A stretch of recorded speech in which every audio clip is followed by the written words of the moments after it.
What are common mistakes to avoid in mind mapping? When it comes to mind mapping, many teachers may wonder what common mistakes to avoid. Understanding these pitfalls can help create a more effective learning experience. First, one mistake is using only words or too many words. Relying solely on lengthy sentences can limit the effectiveness of mind maps. Instead, combining words with images, symbols, or colors engages both verbal and visual memory. This makes the information easier to recall. On the flip side, overcrowding the map with excessive text can overwhelm students and reduce clarity. Encourage the use of concise keywords along with visual elements to keep the map clear and memorable. Another common mistake is spending excessive time on appearance. Focusing too much on making the mind map look perfect can waste valuable learning time. Instead, prioritize creating multiple versions or drafts of the mind map. The act of producing and revising mind maps reinforces understanding more than perfecting the initial design. A lack of clear purpose or goal is also a frequent issue. Without a clearly defined central topic, mind maps can become disorganized and lose focus.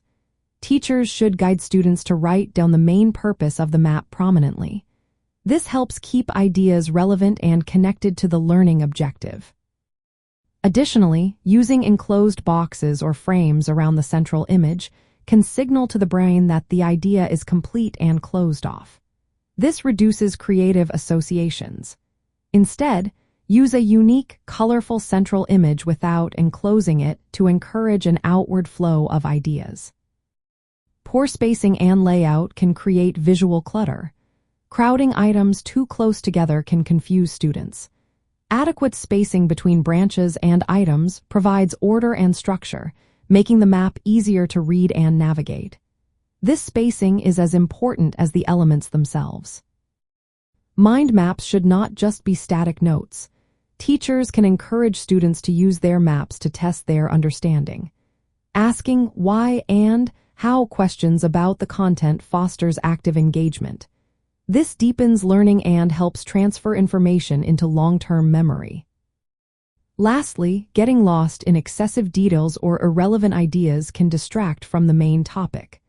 Mind maps are meant to clarify and organize ideas, not capture every random thought. Keeping the map focused on key concepts aligned with the lesson goal enhances its usefulness. To apply these ideas practically, clearly define the learning objective before starting and share it with students. Encourage the use of images, colors, and keywords rather than full sentences. Allow students to create rough drafts and revise their mind maps instead of aiming for perfection immediately. Teach students to space their ideas well and avoid enclosing the central idea in boxes. Use mind maps as tools for questioning and memory retrieval during lessons. Monitor and guide students to keep their mind maps focused and relevant to the topic. By avoiding these common mistakes, teachers can help students use mind mapping as a powerful tool for organizing thoughts and engaging actively with learning material.